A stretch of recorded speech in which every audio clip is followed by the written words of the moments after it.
Dark Souls 2 has 41 boss encounters, with around 20 of those being required to complete the game. So what would happen if you severely limit the amount of weapons you can use to beat each boss? Weapon restrictions are very punishing in Dark Souls 2 because of the amount of bosses in comparison to its counterparts. But on the other hand, Dark Souls 2 introduced a huge amount of weapon variety, with practically every area boasting several unique weapon drops from each enemy. With all those weapons at your disposal, imposing a few restrictions is a fun way to force yourself to use a few of those rare weapons you've never touched before. If you saw the Dark Souls 1 version of this video, you know what to expect. But if this is your introduction to the challenge, allow me to explain the rules. Every boss must be beaten with a different weapon material. This means whatever I am using to attack or defeat the boss must be made out of a different material each time. For example, if I use a club to beat a boss, the material in that case would be wood. After that, I cannot use wood for any other bosses, and must find a new material to use on the next boss. It's important to note that material is a blanket term I use to keep it simple. When I say material in the context of the challenge, this also refers to other concepts such as elements, forces, or anything that a weapon could be made of, like dung or even a bat on a stick. The material also has to be the part of the weapon that actually hits the boss. So just like in my Dark Souls 1 video, if I use a wooden catalyst to cast spells, the material in that case would be magic, not wood, because I am not using the catalyst itself to attack enemies. And also like my Dark Souls 1 video, we'll have to stretch it pretty far to make the challenge work. So with all the bosses Dark Souls 2 has to offer, you can expect the things I'm willing to count as a material to get even sillier than last time. While we probably won't have enough materials to beat every boss, there should be plenty to at least get us through the required ones. So let's get started with the challenge. The first stop for our lovely Minecraft villager here is Hyde's Tower of Flame. This one's pretty predictable, so you probably already can guess what the first material will be. I gotta use gravity somewhere, and there's no better place than here to do it. Or maybe you can get a little more imaginative than that and say that it was the water that did him in. I'll leave this one open to interpretation. In any case, his death is enough to bring our strength and dex to 14, those being our most important stats for the run. After that, we'll make our way through the Forest of Fallen Giants, where the Minecraft villager is quickly converted into a zombie villager. Once we reach the Cardinal Tower, we can get the house key from Kale and the shortcut door. There's not much else to do here yet besides the area boss. So with our next material already prepared, it's time to challenge him. The area merchant Malintia sells firebombs in an unlimited supply, so we were able to stock up on those for the last giant.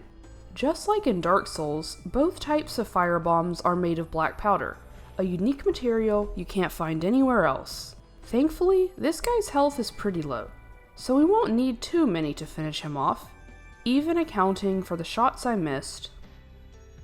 With that completed, it's time to try the next boss. Like the Dragonrider, the Pursuer has an easy and cheesy method, but this one was actually put here intentionally. So we'll be using the iron bolts of these ballistae as our next material, which is relatively simple, hence me not spending my souls before coming in. But, as you can see, something went wrong. As is always the case when I try to perform the most simple of cheeses on camera. I've actually never had that happen before. Usually he doesn't shimmy over after his stun, but it is what it is. Well, looks like we won't be first trying this one. You know what? Just kill me. I have no pride left at this point.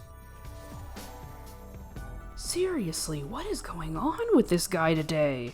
Is this some kind of a curse or something? Dude, we're like 20 minutes into the run.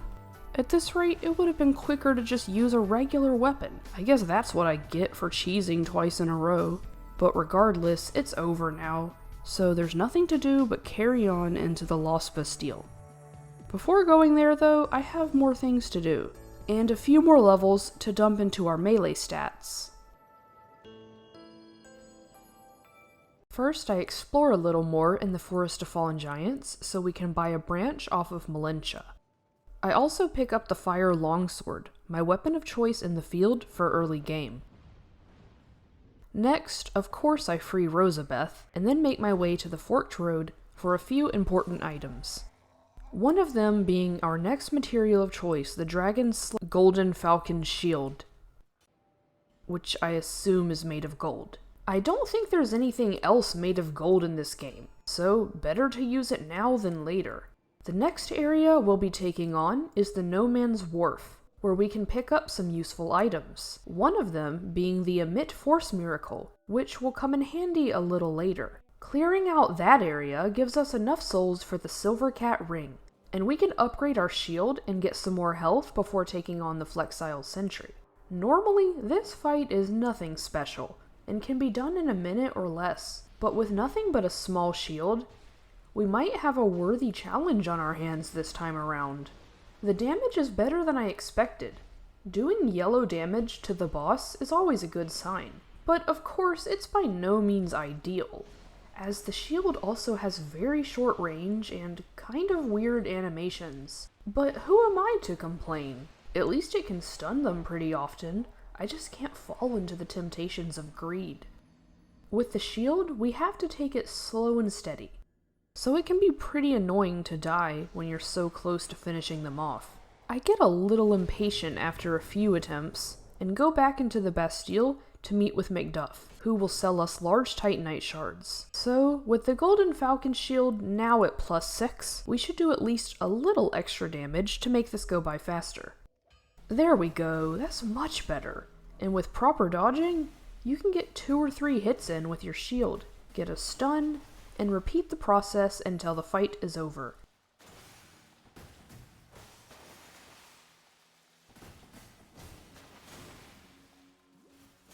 Hey, that's a pretty cool accomplishment in the run to make up for earlier.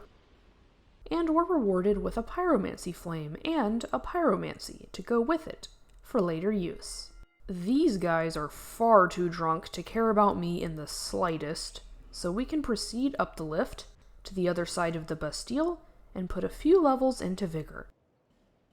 Now that we're here, we can use our branch to free Strayed, and he'll be of immediate use to us, since he's trading a giant stone axe for the last giant soul. Just one more point into strength will be enough to two-hand it, and we can try it out right now on the Ruined Sentinels. The base damage isn't bad at all, but my low stamina kinda comes back to bite me with this heavy weapon. Ruined Sentinels can be a little tricky, so this might take a few tries. You can parry with this thing, but the stamina cost isn't worth it on a slow weapon like this. And what does it matter when the only thing I can parry is the guys outside the fog gate? A few failures later, I try out the bird gotcha for the old whip. I don't get it, so I go back to get the regular whip instead. I also have a few more levels to spend. Instead of the Ruined Sentinels, I decide to challenge the Lost Sinner, who should be much more straightforward. A whip seems like a fitting choice given the setting, and what's a sinner without a little asceticism? We can't get the key without beating the Ruined Sentinels, but who cares? Light is overrated anyway. Well, you know what they say, the third time's the charm. As long as we are patient and keep a close eye on her movements in the dark, we'll be good to go. The whip is a good weapon for her in general, with its range as well as her lack of heavy armor. So this one isn't so bad, and we can claim our first Old One soul in no time.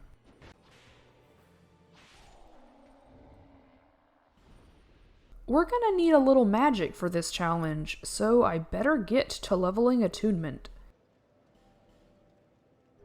Up next is the Shaded Woods. I collect a few important items as I go, and get all the fire seeds I can to upgrade the Pyromancy Flame. While soul farming, I run into Grandal, and come back to Rosabeth to finish our upgrades for now. For an extra boost to our damage, I purchased the penal handcuffs from Molin, and finally buy some pyromancy from Rosabeth. And with this, we're all set for the boss fight. Najka's fire defense is pretty low, so even the basic pyromancies should suffice to get the fight done. Fire Orb does decent damage, and I brought plenty of spell recovery items, so we can just wail on her non-stop. As usual, this fight goes smoothly, and we can use the souls to even out our stats a little, and upgrade the stone axe with the petrified dragon bone we found in the woods. This is a significant damage boost, and I start to make a little more progress on the Sentinels, but I still didn't level my endurance, so we're not exactly optimized for this clunky weapon yet. So once again, I put these guys off in favor of a much more pathetic boss fight. All we need for this is Poison Mist and we're ready to go.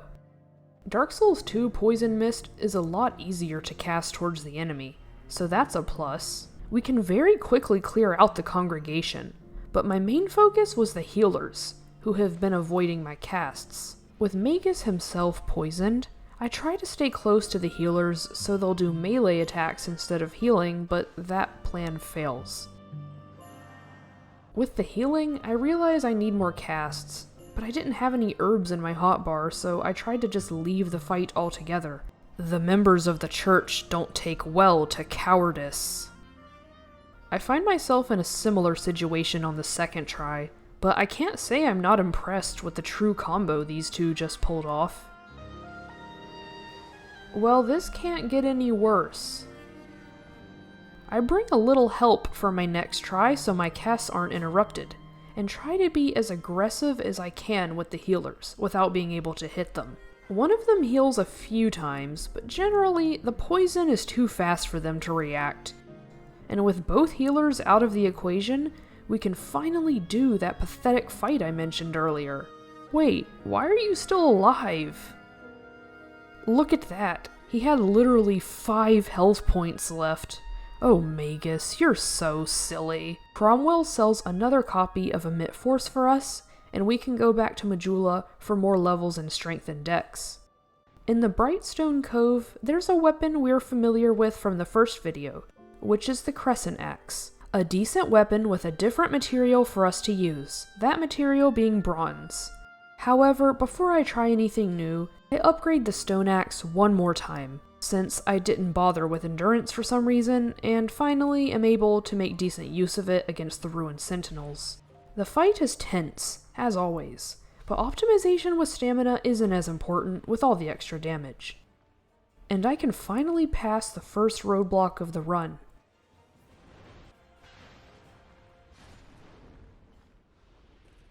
After that, I level Vitality and Endurance, which both help with stamina management in different ways. From there, I pick up the large club and the Bastille key. After farming the guys around the cells for a bit, I can buy the Ring of Knowledge off Strayed, which we can wear for 5 extra points of intelligence. Since we have the Bastille key now, we can open up this cell to get ourselves another fire seed, and take care of this knight to get a unique material for our travels. Lycia opens the gate for us, and we can finally go to the Huntsman's Copse. I go ahead and pick up the Undead Lockaway key and take care of the NPC invader. She drops a Warlock mask for us, which is pretty rare. It'll give us an extra boost to our soul acquisition. Back in Majula, we can get some Estus upgrades, a few levels, and some upgrades for our large club.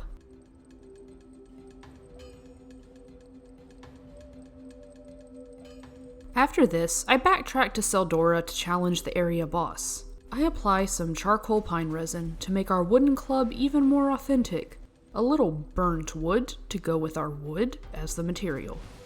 I can't actually wield the club in one hand, but I'll take that over the spiders. Eventually I do cave and start two-handing it, and I guess I got good RNG with the spiders. They seemed to be stuck under Freja the whole time. But I started getting greedy, and the rest is history. A few tries and all my pine resin later, I start one-handing again, but I suck it up since the spiders can ruin everything in a matter of seconds. Of course, with my luck, the club breaks, so I'm stuck hitting her with a broken club for a few minutes until the fight is over. Glad this one's out of the way. I sure hope I won't have to fight it again.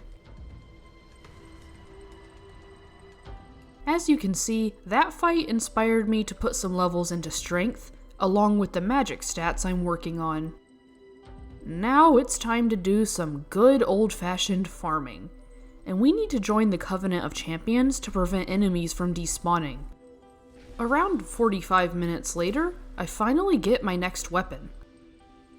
I need more intelligence to properly wield it, but hopefully that won't make a huge difference with melee attacks. Just look at it. Isn't it beautiful? And it even has poison buildup? That's awesome. We're gonna try it out on the rats. Surely nothing could go wrong here, right? Alright, let's try this bad boy out. Dead bat versus zombie rats. Place your bets. I didn't expect the damage to be anything crazy, but the real problem in this fight is the low poise damage. Most of my hits end up being trades with the rats. That is, if it doesn't fly over their heads entirely. Every swing leads me wide open for some rat bites, and I haven't poisoned any of them. Maybe I have to meet the intelligence requirement. Before I worry about that again, I'm gonna try something else. Hello, skeleton lords. I brought a fancy new spell to test on you. Okay? Is there something I'm missing here?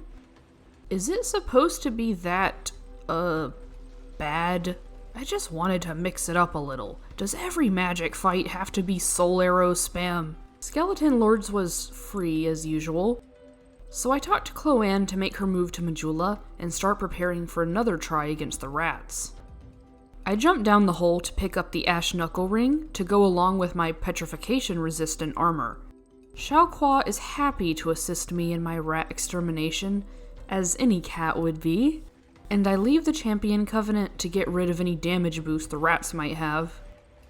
We've upgraded our staff a little, and also have the stats to wield it, so we should be able to inflict some poison, right? It's almost dead. What is going on? I was promised poison buildup. So we didn't manage to poison any rats, but we can buy some dung pies to poison everything else, I guess. Before I forget, I snagged the disc chime from the ledge, which should be helpful at some point. Now we can proceed to the gutter to complete our next mission. Collecting the bonfires is easy enough, and the local invader is nothing we can't handle, so we can go to the end of the area to face the rotten, and even a being defined by its own putridity isn't immune to ballistic poop, something that works surprisingly well against the majority of the boss roster. Not immune doesn't mean weak to, and from this encounter you can already tell that the rotten has a pretty high resistance to toxins. You gotta adapt to the gutter somehow, right? It takes a whopping 7 dung pies to trigger the toxic effect. Of course, by then, you'll also be poisoned, and smell so bad that this guy has to wring you out. I have a little intermission to light the sconces and battle the gutter denizen. Her hood will come in handy later. Or would have.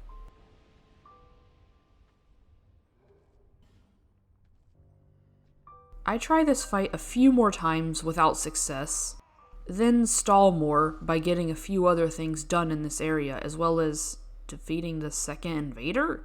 I switch up the plan and go to Strayed to get Toxic Mist to use instead. This is much easier and faster than Dung Pies, and you only need 3 casts to trigger the toxin. The fight is basically identical to the Priscilla fight from last time, in terms of running around in circles for a few minutes and reapplying as needed, until the music stops. I buy the Ring of Prayer and Lightning Spear from Lycia, then pump a few more souls into Faith. Now, with the ring equipped, we can use the Emit Force Miracle. The Priest's Chime will do for now, so I go ahead and get it upgraded to +2. Unfortunately, I quickly run out of casts for the Covetous Demon, and I don't have enough herbs to finish the fight, so we'll have to refine our setup a little. I knew this guy was strong against lightning, but I assumed that Emit Force did physical damage. but now I'm not sure. Back to my farming spot by Macduff's shop, I collect a good amount of souls to infuse our priest chime with lightning and upgrade it all the way to +6. The damage boost is alright, I guess. A little underwhelming, but we don't need anything special for him. I brought plenty of herbs this time so we can get through his health bar. Good enough for me. We can get more decks with those souls. 24? I want more. 25, that's better. The Crescent Axe hasn't had its chance to shine yet, so we're gonna dust it off and try it out against Mytha. There's nothing particularly interesting about this fight. I definitely was off to a rocky start there, but the rest went better. I did screw up a little near the end, but other than that, there wasn't anything of note here.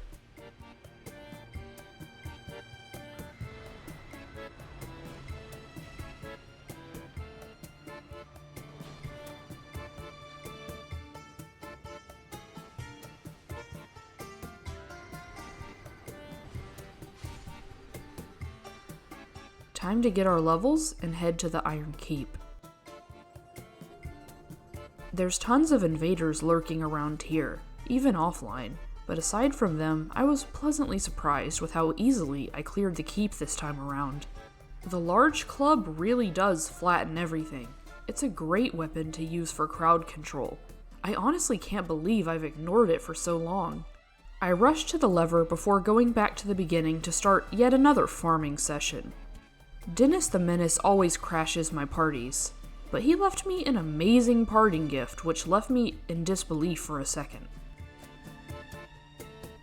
After that I proceed with my farming, also picking up a few items here and there, and not much time passes before I get the weapon that I set my sights on when I got here, the Black Steel Katana. I get it all the way to +6 and make a quick stop to restock my dung pies, a personal side quest. It goes without saying at this point, but our material for this fight is steel. And while any katana would do, I thought the Black Steel Katana felt the most personal. Who doesn't like to slay a king with the weapon of his underlings? There's something very satisfying about hitting him with the katana. This is off topic, but I've always liked that rocky sound effect some enemies in Dark Souls have when you hit them. Anyways, the old Iron King really likes to spam his laser move, which works in our favor. So while the fight is very easy, it's mind-numbingly repetitive and slow-paced, which led to a fatal error that dumb luck alone saved me from. Once that's done, we get a huge payout, and can have our first fireside chat with Aldia. I still need a lot of decks for certain weapons, so I'll continue leveling that for now. Ornifex will trade us the Iron King Hammer, which, contrary to what you'd think, is not made of iron. According to the description, the tip is formed of molten rock. And just like in Dark Souls 1, I count molten rock and stone as separate materials, since it can be assumed that a different type of rock was used to carve the stone weapons. So this is a legal weapon to use for another boss. The spare souls I'm carrying will be enough for the Saint's Hood, as well as a few more useful items from various NPC shops. Now it's time to face our fate and make the journey to Drangleic Castle. Well, here we are. I guess it's time for everyone's favorite door labyrinth. Then we can get the encounter with Grandal out of the way and get ready for the boss fight. This is where my poop investment finally pays off. The Dragonriders are much weaker than the Rotten and have a lower resistance to toxin, thankfully, so we can toxic them without having to toxic ourselves. I don't know about you, but pelting enemies with dung pies never gets old for me, so I'll let this one play out for your amusement.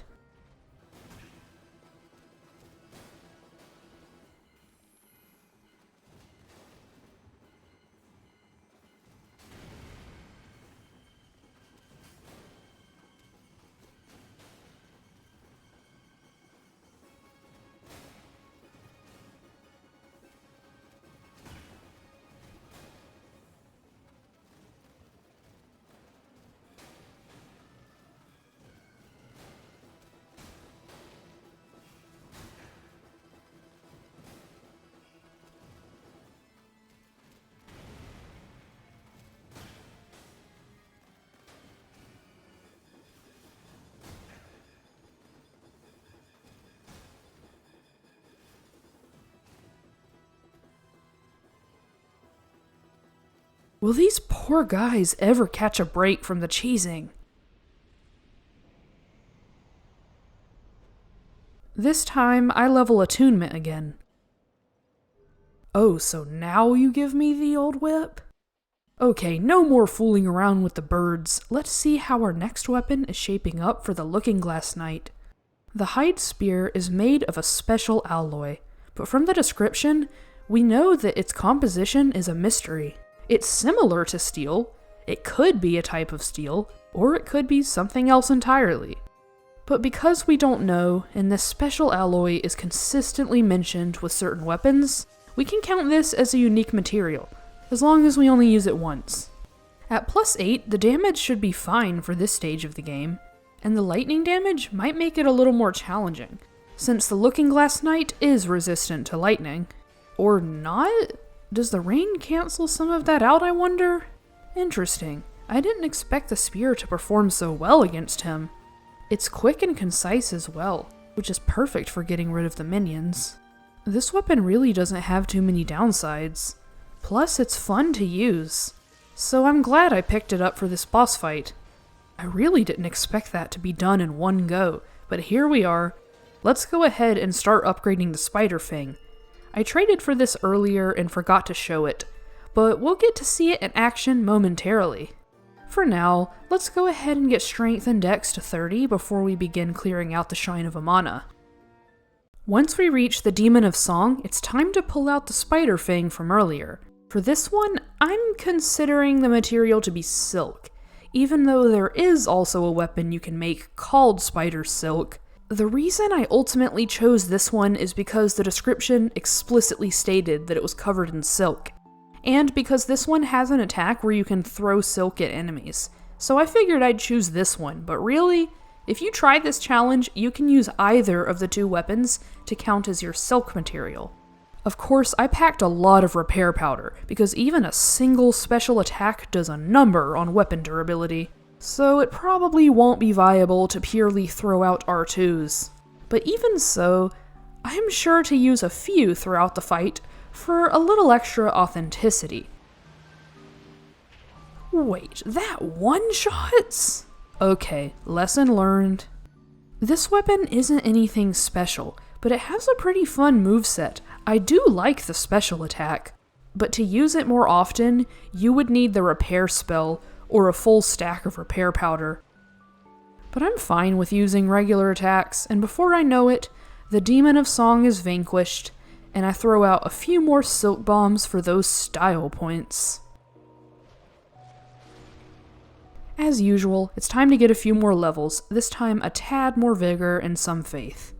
My large club is now fully upgraded and ready for more use in the field. This weapon really is just way too much fun. Clearing out the Undead Crypt gives me more souls to spare, and I upgrade the Iron King Hammer as much as I can before proceeding to the boss. It's a big bell on a stick versus a big rock on a stick. Truly a battle for the ages. So far, so good. The damage output is looking nice. The special attack is actually really cool. I'd love to see what it would be like if we had fully upgraded it. These are pretty good to throw out while he's buffing, and they actually do decent damage as a special attack. Once he's in phase 2, I can't throw out attacks willy-nilly. Velstadt is very adept with his punishes, and brings out the worst in greedy players like me. After being beaten around by Velstadt, I eventually get a grip on things.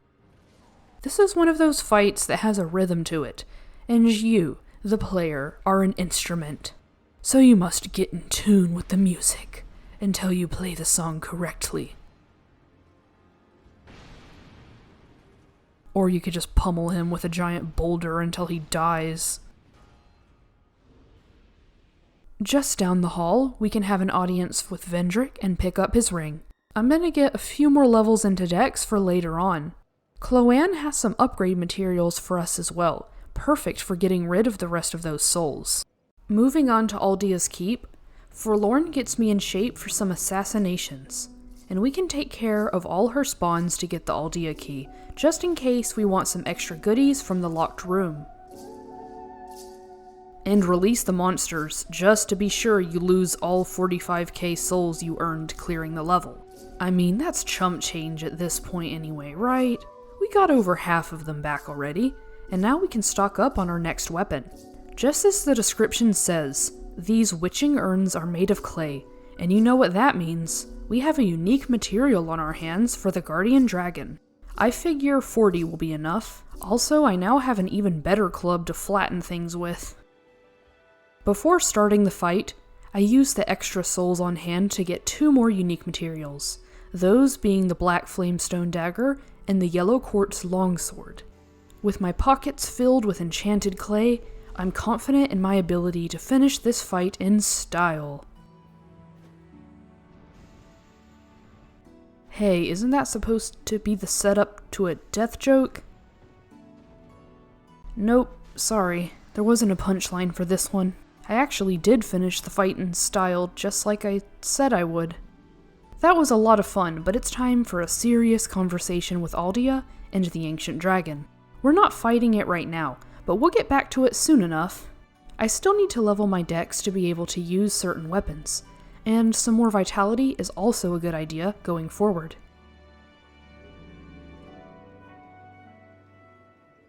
Now that we have access to more materials than before, it's time to backtrack and do a little cleanup in the earlier parts of the game. The yellow quartz longsword gets upgraded to +5, which should be more than enough for the Executioner's Chariot. Look, these skeletons don't care what level you are. You try to rush it, you get humbled. The second try is smooth sailing. After all, there's no need to be in a hurry with a +5 weapon. The sword cuts through the boss like butter. I don't mind being a little overpowered for this one. At the end of the day, we're not really here for this guy. We want what it's guarding. Behind the boss fight, Titchy Grin sells unlimited hexing urns, and the item description was, well, descriptive enough to inform us that these are actually hexed lacquer. So we now have access to a brand new material once again. I get rid of the souls I have before challenging the Throne Duo, a boss that consistently gives me trouble across multiple playthroughs. 101 damage apiece? That's not as bad as it looks. But we need to be careful to not waste these if we want to have enough to get rid of these jokers. It turns out I can get an extra dark bonus by combining the Ring of Prayer and Ring of Knowledge, which comes together for an addition of 8 to my damage. I might have overestimated their damage. It would have been better to just get a full stack. This fight takes tremendous patience to get through. To beat it like this, hit and run tactics are your safest option. The blocking and dodging is a big problem. I really can't afford to waste any urns at this rate. Right here is the moment of truth. I finally get the Watcher to back off and try to heal her buddy.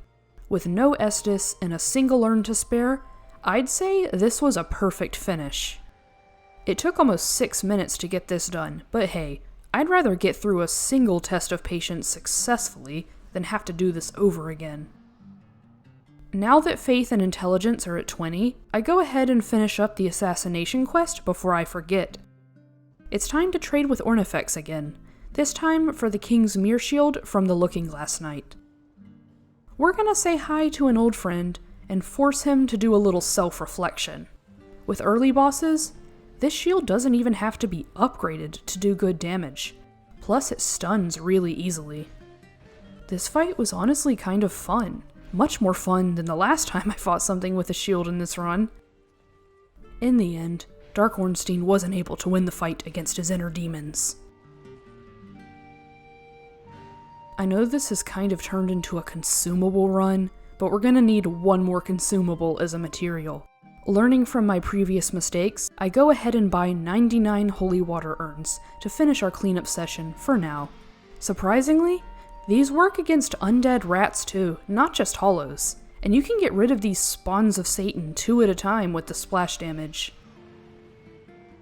I feel like this shouldn't be doing so much damage, but I'm not complaining. You are essentially burning this rat's face off, so on second thought, maybe the damage is fair. We're still not done with dexterity, and the rest goes towards healing items and upgrade materials, if you're curious about what I do with souls that disappear off camera. It's about time we go into the DLC. I start with the Crown of the Sunken King to get the Puzzling Stone Sword. Then I go back to the Forest of Fallen Giants to pick up the Grand Lance. Let's talk about the Grand Lance for a second. It's made of Geist steel, a fictional material that's exclusive to the world of Dark Souls 2. The word itself is a portmanteau of Geist and steel, I assume. So maybe it's some kind of ghostly steel, or spirit steel, or soul steel? I could try to decipher this all day, but that doesn't really matter because I'm going to count it as a unique material even if we used steel already. Because this particular type of steel, if it's even steel at all, is unlike any others, as the description implies. We also are going to use the Black Flamestone Dagger very soon, and the description tells us that this is actually made of some type of crystal, so it can count as a unique material as well. I get the dagger to +8 and the lance to +7. Now it's time to try those DLC bosses. First up is Elana, and she can certainly be a bit of a pain with weaker weapons. Despite taking the time to get rid of the skeletons, she still decides to summon a Velstadt, and it all goes downhill from there. But she was getting pretty low on health. So let's not give up hope. I try out a Bright Bug next time, which gives a visible difference to damage, but I wasted it by dying stupidly. Again. Like I said, I'm not gonna lose hope. It takes a few more tries, but eventually I'm able to finish her off, even with a Velstadt tailing me the whole time. We should probably get some endurance and vigor. Before going to Sinh, I start optimizing my setup by finishing up the Peyton quest for the engraved gauntlets. We also have the old Leo or Leo ring to boost our counter hits even further. Sin's still waking up, so we have time to apply a gold pine resin before we start. Alright, let's see how the damage is looking. Ow. I would have had time for a few more hits if he didn't swat me, but look at that. We're doing great damage to him. The biggest challenge here is his habit of staying in the air 90% of the time, and landing only to camp in a toxic cloud. Even after the buff wears off, damage is still high, and the Grand Lance has such high durability that I didn't have to repair it during the fight at all. Getting Sinh out of the picture after the first try was a pleasant surprise, and with that, we have over 100k souls to spend on 5 levels of vitality, because we might as well. We're gonna take a break from the DLC to finish some more base game bosses. After 30 minutes of Toxic Mist, I finally get the Silver-Black Sickle from the Grave Wardens. I do have the Silver-Black Spear already, but I've used a lot of spears, so I wanted something different this time. After getting it to +8, it's ready for the Giant Lord. The DPS is great, so there wasn't much to see with this fight. So let's not stick around too long. We'll get the Fire Seed and our Giant Soul before taking our leave. I won't forget to grab the other 2 Giant Souls before returning to Majula for more leveling. In order to get the material for the next boss on my list, I gotta go back to Freja. Now that I can wield a club in one hand, she is nothing to write home about, but she gives us the old Pale Drake's soul for our troubles anyway. I'm starting to get to the point where I don't even know what to level anymore. Here it is, in all its glory, the one and only Moonlight Greatsword. The strong attack is said to launch a wave of moonlight, and for the sake of keeping the challenge alive, I'm gonna take that statement literally. After all, crazier things have happened in the world of Dark Souls, so who's to say moonlight can't be harnessed as a tangible weapon? There is a catch though. The blade itself isn't necessarily made of moonlight, so I'm only allowed to use the special attack. So we're gonna need a lot of repair powder. To be on the safe side, I make sure I have plenty of fire resistance going into the fight to protect myself from the big fire breath attack. And here we go. It's time to start the ritual of cleaning between its toes for the best possible RNG with its attack patterns. The Moonlight Wave is impressive. With all the repair powder I have, it's a completely viable way to fight. It's the kind of thing that makes me want to do a weapon arts only run. We're still on the first try, so this fight is turning out to be easier than I expected. Just a few more swings will be enough to finish. Oh, we're gonna need to restock our repair tools. I'm gonna let this one play out too, just so you guys can make sure my finger didn't stray from R2.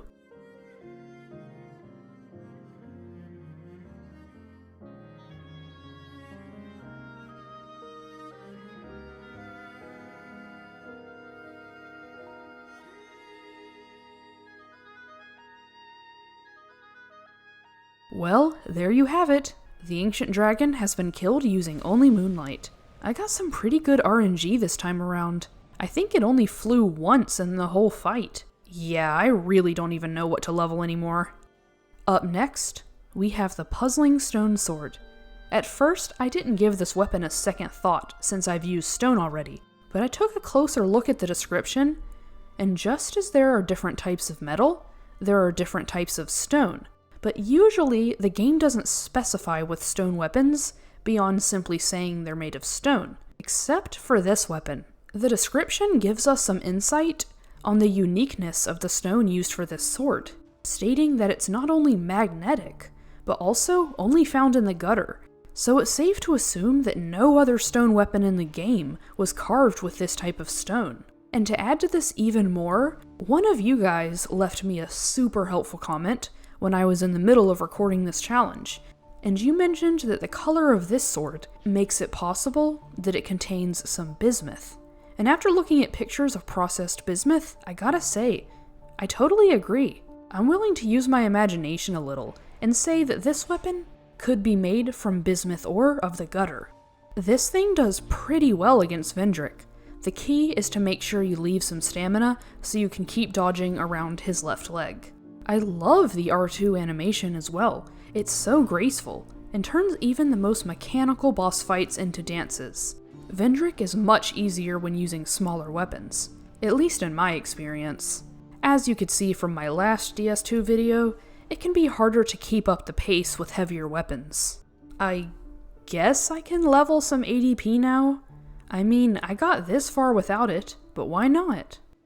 Now that most of the base game is done, there are still a couple early bosses I haven't dealt with yet.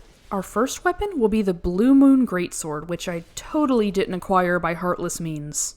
So, why this weapon? Well, remember how I mentioned that a helpful viewer left me a comment about Dark Souls 2 materials? Well, they also brought up a few things that I never would have thought of myself, and they pointed out that this sword could be made of beryl. Beryl is a sort of bluish-green mineral, much like the color of the sword, actually. And even though this is complete conjecture, I don't see a problem with doing a little guessing to beat as many bosses as possible. I think it's more fun that way, don't you? Even though it took a couple minutes, this weapon did fine against the Smelter demon, and I didn't upgrade it too much because I wanted the poor guy to have at least some chance against my level 150 character. After that, it's time to do a little detective work again. Once again, the commenter pointed out that the Old Knight weapons have a greenish color that is consistent with oxidized copper, and I agree. Believe it or not, the item description actually backs this theory up. Take the Old Knight halberd for instance. It says it was wielded by a warrior from a time so ancient that there exists no record of his endeavors. I interpret this to mean that these Old Knights came from the Copper Age, and that's why no one remembers them, because copper is no longer smelted for weapons. Wait a second, what if we're onto something here? The lore is getting deeper. Quick, someone make a video about the Copper Age of Drangleic. Well, I hope you enjoyed the lore nobody asked for while I'm fighting the Gargoyles. +6 might have been overkill, but I always want some good DPS for these losers. The weapon really blends in with the Gargoyles. Maybe they're made of copper too. The cleanup is officially done. Now it's time to farm a few more unique materials. First we need the malformed claws, and then any black dragon weapon. I'm actually gonna go to a Liam Lois next, because there are so many unique materials here that we're gonna need for the other DLC bosses. But first things first, we gotta take care of Aava to access everything. The Black Dragon Great Axe has shorter range than you'd expect, but it isn't the worst thing in the world. About the material, I'm gonna assume it's made of keratin, because it's forged from a dragon tail, and reptilian scales are made of keratin, I think. At +3, we definitely weren't seeing this weapon at its best. So Aava took a few attempts before I finally beat her. Black Dragon weapons don't have any scaling, so raw infusion works wonders for them. I just didn't feel like doing that here apparently. Without Aava, the path to the cathedral is open, and with the seal broken, we can explore the area without limits. I do a few more level ups just to get rid of all the souls I'm carrying. From this thawed chest, we're gonna pick up the curved nil greatsword. Now this weapon is a weird case. It's made of rock, tree, and soul, and I've used 2 of those 3 already. After a lot of internal debate, I decided I would allow myself to use this weapon for the challenge. My reasoning was that those 3 things have combined to make a unique material, kind of like how metals can be combined to make alloys. But I wasn't fully satisfied with that, so I promised myself that I would use this weapon in the most fair way. So I'm using it in the fairest way you can possibly use a 3-in-1 weapon. It's time for the Gank squad. Each material in our weapon is dedicated to a member of the finest trio in the lands. The damage is amazing and makes this fight at least a little faster than usual. After 5 minutes of taking them out one by one, we've completed our first DLC. What I love about Dark Souls 2 is that if you kill every boss and use every soul item, you can get nearly 200 levels without even farming, which is good news for me because I love hybrid builds. Before taking on the first boss of the Broom Tower, I prepare by maxing out the Malformed Claws. This weapon is basically a crab claw, so the material here is exoskeleton, or chitin to be technical. So if I can actually make it through the Iron Passage, we can sick the crab on Blue Smelter Demon. Hey, that's not so bad, right? Right? We're doing decent damage? Oh no. This is gonna take a while. No more playing around. It's time for the Lightning Crab. Now we're getting somewhere. Our next material is self-explanatory. We're gonna stock up on all the hexes we can find, infuse the Sunset Staff with Dark, and farm some Twinkling Titanite to get it to max level. Some of these will have to be incensed, and in order to have enough intelligence for recollection, I used the rest of my soul items. After we expend the Dark Orbs, the plan is to switch to Recollection and a few other spells. We're gonna see how Fume Knight does against our dark damage. Wait, it does almost 300 damage? Even with all my rings, I expected way less damage. I've got on the Abyss Seal as well, which will take a little health with each cast, because we need to have some type of risk. Okay, so about the plan. It turns out if you spam all your Dark Orbs, it's enough to kill him. Did I seriously waste all that time prepping my stats for stronger hexes, only to kill him with the default hex? This is the only time I fought Fume Knight without a melee weapon, and also the only time I beat him on the second try. I guess casters really do have more fun. While in Aleum Lois, we picked up an Ice Rapier that we can upgrade to +3 before testing on Sir Alonne. This is a pretty fun weapon that's also popular in PvP, and I can certainly see why. With the Leo Ring, we can get some nice counter hits, and it has some bleed buildup too, but that's not really helpful in this case. I didn't use it here, but it has a cool projectile move, just like the enemy version, that does magic damage. This fight isn't a cause for concern, but we'll have to be sure to pick our healing time carefully next time. You know, I really feel like we couldn't have chosen a better weapon for him. I've always been a fan of rapiers in this game. Those occasional counter hits are so rewarding. As usual, Sir Alonne was a really fun fight. For me, this is one of those fights where you can actually feel how being reactive and timing your dodges rewards you. After some graceful dueling, Sir Alonne has the most dramatic fall from grace I've ever seen, and I'll admit I was chuckling like an idiot when he started flopping around like that. That's the second DLC complete, but we'll stick around to finish collecting the Shards of Nadalia. No need to lament the loss of the Black Witch Veil. We've got something even better and infinitely more fashionable. Does it look that bad? Finally, we have the Soul of Nadalia, and can trade for the Outcry Pyromancy, which I'll explain later. For now, we're going to do some other things, such as getting the Ivory Straight Sword and maxing out our Pyromancy Flame. I recall a comment on the first material challenge saying that I could relax the rules and separate Chaos Fire from Standard Fire. And you know what? You're absolutely right. The game is very clear that the Flame of Chaos is unique from other sources of fire, and Chaos Pyromancy always leaves lava in its wake, while other Pyromancy does not. For this reason, I'm using Forbidden Sun along with Chaos Storm, because even though it isn't described as Chaos Fire until Dark Souls 3, it does have the aforementioned lava that only Chaos Pyromancy has. We're gonna need the Chaos to keep us warm, cause it's time for a sleigh ride through a winter wonderland. Wait, hang on, it doesn't see me yet, we're still in the clear. No, get away, I'm just a box. I'd say we made pretty good time. It only took 2 hours to reach the fog gate. This should be fine. We're doing as much damage as possible with the Fire Clutch Ring for just a little less defense. Please don't kill me, please. I don't want to die here. I really don't want to die here. Stay focused. Come on. Think about all you've just been through to make it here. You know what? It's not worth it. We've got herbs. That Fire Clutch Ring is a liability.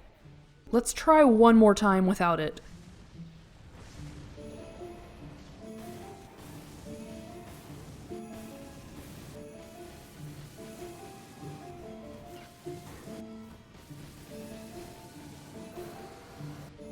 Sheesh, that only took 4 hours to get done. Before we went there, we picked up a Bone Fist, and I'm gonna tell you right now, everyone needs to try this weapon at least once in their lifetime. I got 45 decks earlier just to be able to power stance these, and after wasting a lot of time trying to get a second one from the reindeer/horses, I realized I could just respawn the first one. My poor guy was out there freezing his nips off for nothing. The Bone Fists make the first part of the fight feel like a real fight club, although I do find myself getting ambushed a lot. If you wear the Stone Ring, you can stun lock practically anything that isn't a boss, and there are so many movesets to choose from, it's ridiculous. At this point, I felt like I was playing Tekken instead of Dark Souls. Once I finally survive to the Ivory King, I use a Bright Bug for some extra damage. As with most fist weapons, the DPS is deceptively high with the right setup, and I even stagger him at some point. Eventually he catches me, and I come back with slightly upgraded Bone Fists to challenge him again. Burnt Ivory King is a tense fight. He can close gaps really fast and catch you off guard. The key is to stay close and heal behind him instead of running away to heal. At least that's what works for me. After years of training in various martial arts, I defeat the most illustrious king of the DLC, claiming his crown and his land for myself. For that display of raw power, Vendrick gives us his blessing. But we won't be able to utilize it for the next fight, because we're gonna play the part of Pyromancer one more time to defeat the Darklurker. This is where Outcry comes into play. It's actually a black flame, unlike other pyromancy, which makes it a unique material. There are 2 black flame spells for us to use, the other one being Dance of Fire. Fire damage in general is very effective for the Darklurker, so this fight was a relaxing change of pace from the frigid outskirts. Outcry in particular is extremely powerful. You can do around 1k damage if all the pillars connect. It also lets you duck some moves during the cast, which I only did on accident, but nonetheless it's cool enough to be worth noting. Darklurker actually gets easier on phase 2 for casters, because you have 2 more targets for your spells. He just had to get one last hit before he died. For the final boss, we're gonna use spells one last time. The first step is to infuse our Priest's Chime with lightning, and then incense GLS to fit our faith level. I also picked up another one from the crypt just in case. Our miracle setup is looking pretty good, so Nashandra will be a piece of cake. This fight is even more of a joke than it already is with the King's Blessing. She can't even curse us anymore, and that's like her one gimmick.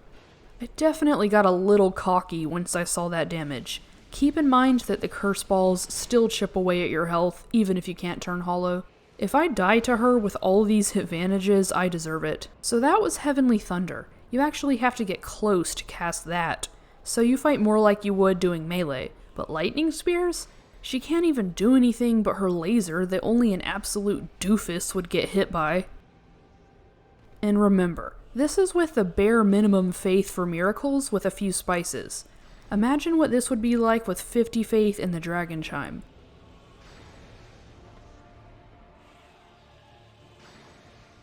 Yeah, poor Nashandra.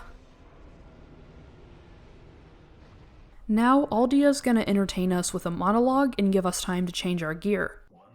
Here's where we'll finally try out the Ivory Straightsword.